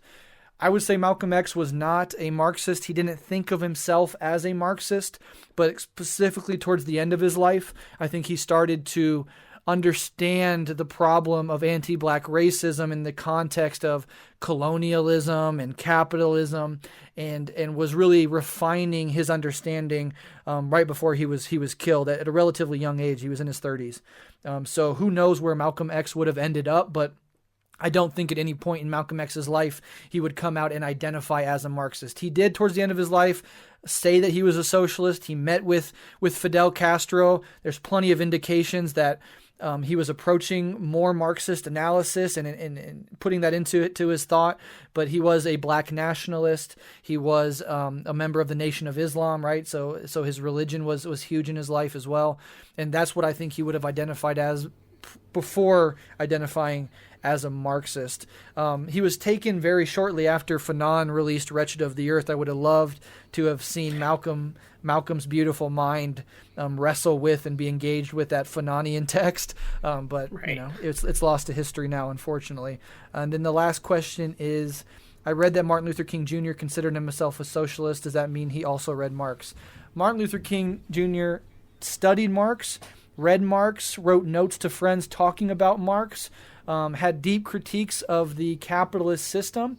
But I think that Martin Luther King, being informed by Marxism and socialism, would have really considered himself a democratic socialist, right? Like, I think if you put him in today's world, he would be somebody like a Cornel West, a religiously informed, democratic socialist who, because he was wedded to nonviolence, would shy away from the revolutionary violence that Marxist-Leninists or even a Fanon or even a Malcolm X would have advocated. And so that puts him, I think, firmly in the democratic socialist position, and I think I probably even identified explicitly as such. And I think that's precisely what made him so dangerous towards the end of his life, was because Martin Luther King was moving beyond just the civil rights struggle and understanding it as also an anti-capitalist and anti-imperialist struggle. He became a vociferous critic of the Vietnam War, and he was engaged in the Poor People's Campaign, which was going to be a march of a multiracial, poor, working-class movement marching on Washington, and that's when they took his life. So I think that at least covers the main orientation of the questions. Alyson, did I miss anything? Do you have anything to add? No, I don't think you missed anything. One thing I would add in trying to make sense of this quote, right? I think that you are absolutely correct that there's an imprecise use of language here, perhaps. So to be a Marxist-Leninist is to be a historical materialist. That much is very clear. But one thing that I think we could read Huey Newton as getting at in this quote is a similar idea that Fanon expresses, right? So when Marxists historically have encountered the question of colonialism and the question of race, we haven't been the best about addressing it. Oftentimes we have a history of being very dismissive or reductive about it, or criticizing sort of creative ways of trying to approach it, right? Huey Newton brings up the question of creativity here. So part of what Huey Newton is criticizing, I think, is kind of this reductive unwillingness that a lot of Marxists have had to take race and colonialism seriously, or to stretch some of their understandings. So if you go back to our episode on Fanon, right, we talk about this quote from Fanon where he says, in the colonial context, it's always necessary that Marxism be stretched in some way. It always kind of has to be pushed against in some ways. And so I think that is potentially what Huey Newton is getting at here. That's sort of how I would be tempted to read that. There's a lot of big questions here.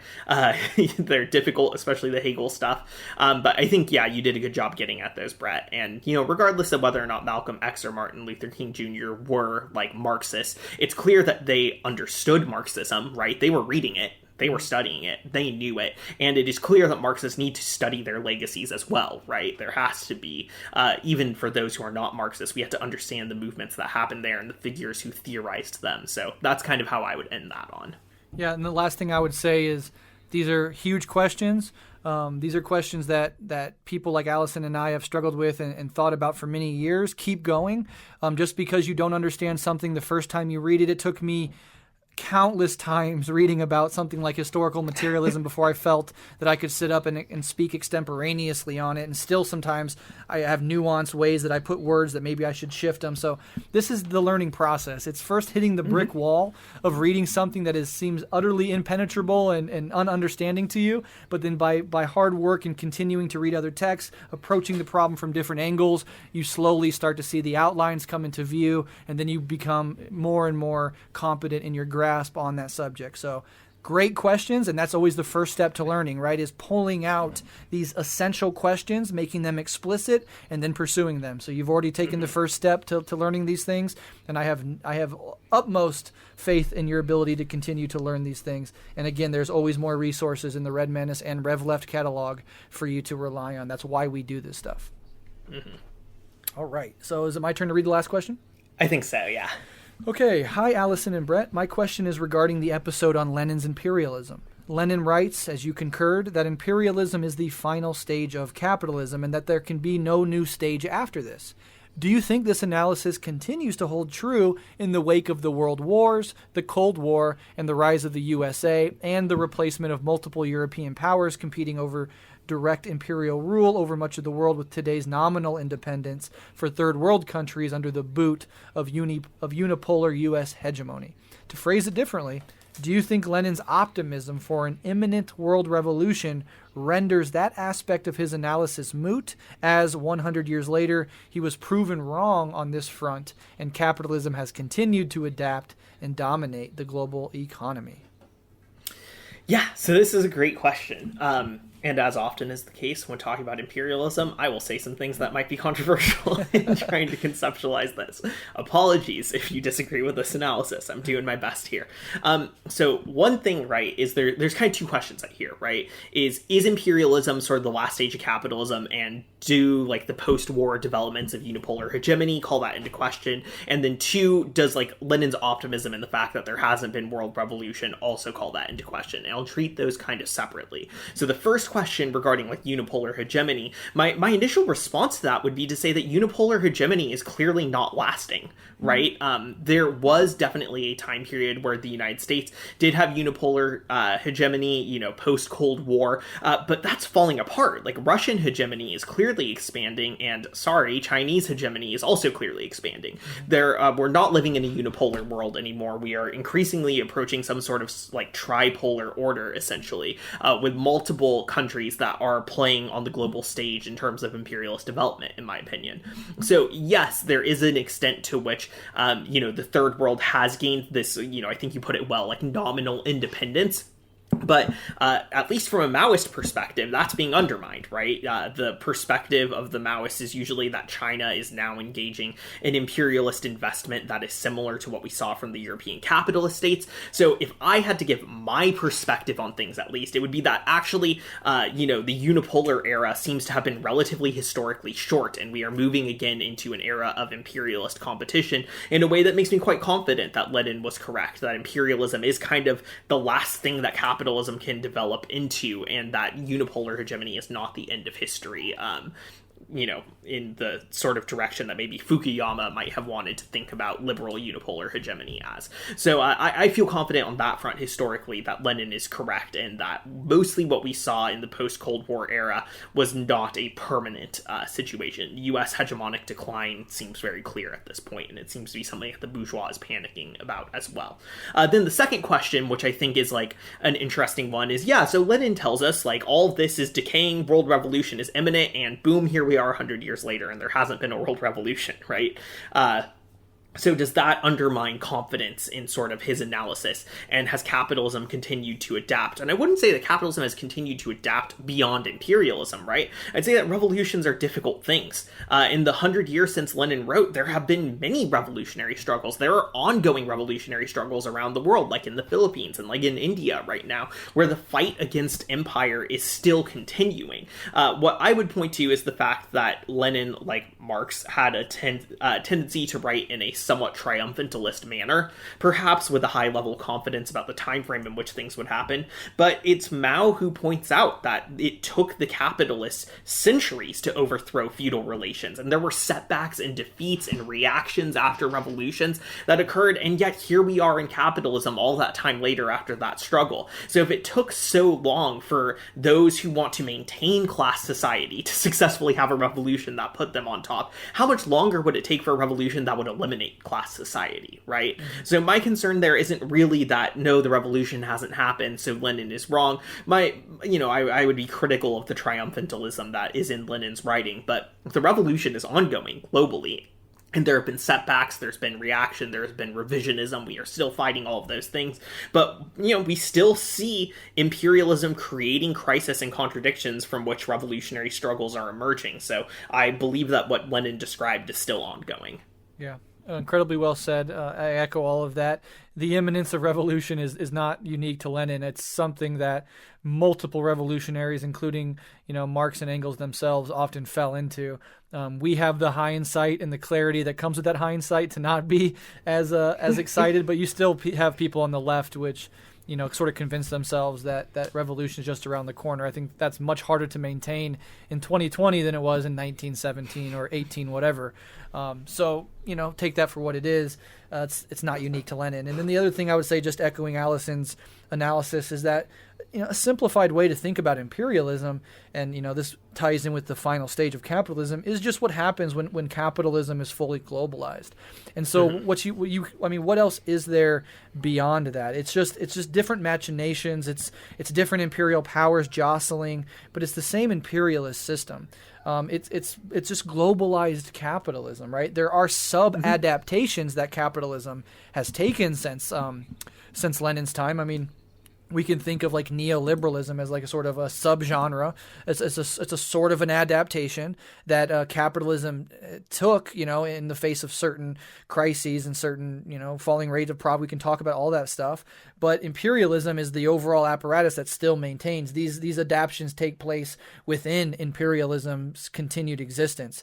And so I think it's just important to clarify those aspects. There really is nothing else that could be a stage beyond this other than sort of barbarism, destruction, catastrophe, extinction level events, right? Like that would put an end to this. But capitalism spirals the drain. It turns around after it devours the whole world, and it begins devouring its own tail. And that's the beast that we're wrestling with. So that, I think that's important. And the other thing is, this is sort of a side point, but something that I think is helpful when you're thinking about the processes of capitalism, imperialism, and even revolution, is that they're historical processes that are all happening together. And so we can say that there's never been a revolution in the U.S., but if you're thinking about revolutions as an acute thing that happens in an event like the Bolshevik Revolution or the Chinese Revolution, when I tend to think of revolutions as processes that play out, and there's always the revolutionary confrontation with capital. It just takes a million different forms, and when those contradictions get extremely acute, there are these moments where the socialist forces can overwhelm the capitalist and reactionary ones and take power for some time, but then that reaction comes right back, right? Capital reorients itself and it starts the attack, and so we always see that. So these are processes that play out. They're not like singular events that happen and then there's a world after that. And so as long as capitalism is alive and well anywhere on the globe, it's always going to act as a bulwark against socialism, and those struggles will continue to happen. So thinking of all of these things as processes that happen simultaneously, I think is an interesting way to think about and understand these movements. So I think that basically addresses the question. Is there anything else you wanted to add to that, Alyson? No, I think that's really good. That process thought, right? I think that's one of the things that Mao gets at that I really like, right? Which is like when the revolution happens, that's when things get more intense, right? Yeah. It's not the end of the story. It's actually when things really pick up steam. Exactly. One more thing, Alyson, just to fully address this question. I said that imperialism being the highest stage of capitalism, what else could there be? I guess the one thing that jumped to my mind as a possible sort of response to that would be like, okay, what if we can expand sort of across the solar system, right? Sure. Would that alleviate some of the contradictions of capitalism, extend its life, but would that represent some new stage, or would it just be imperialism in space, right? Like there's no people to overthrow, right, in Mars. Right. But I just wondered what your thoughts on that are, and if that represents something different. Yeah, I think it would still be imperialism, essentially, in as much as it would still be, like, just an extension of the stage upon which capitalist nations can compete for spheres of influence, right? So it wouldn't have, like, the same, like, direct colonial aspect that imperialism has had, but I definitely think it would still have kind of the core intercompetition between capitalist states that is very important for defining imperialism. Yeah. I think that's correct as well. It would still be extractive, right? But it would just it would be different in that, in like the scope of what it happen. But the inter-rivalries and the imperialism itself would still be part and parcel with capitalism. You're not going to get rid of imperialism, and I would argue you're not going to get rid of fascism until you get rid of capitalism. So here we are. Yeah. Not much right. more to say than that. All right. Well, I think that wraps up our Patreon for this month. We'll do something, as we do, different next month. And we'll get to the Intro to Political Economy for our public episode next month. And we'll take it from there. But as always, thank you so much to everybody who supports the show. Any input, if you're a patron, as to where you want the show to go, or any critiques you have of the show, or something you'd like us to cover in the future, knowing what we do and how we cover those things, we're always open. This is a living, breathing thing that we're willing to adjust and adapt to as we go along. And we've already done that with just the introduction of current events. And so we're always open to that. So thank you again to everybody who supports the show. It makes Alyson and my life easier. It helps provide for our families.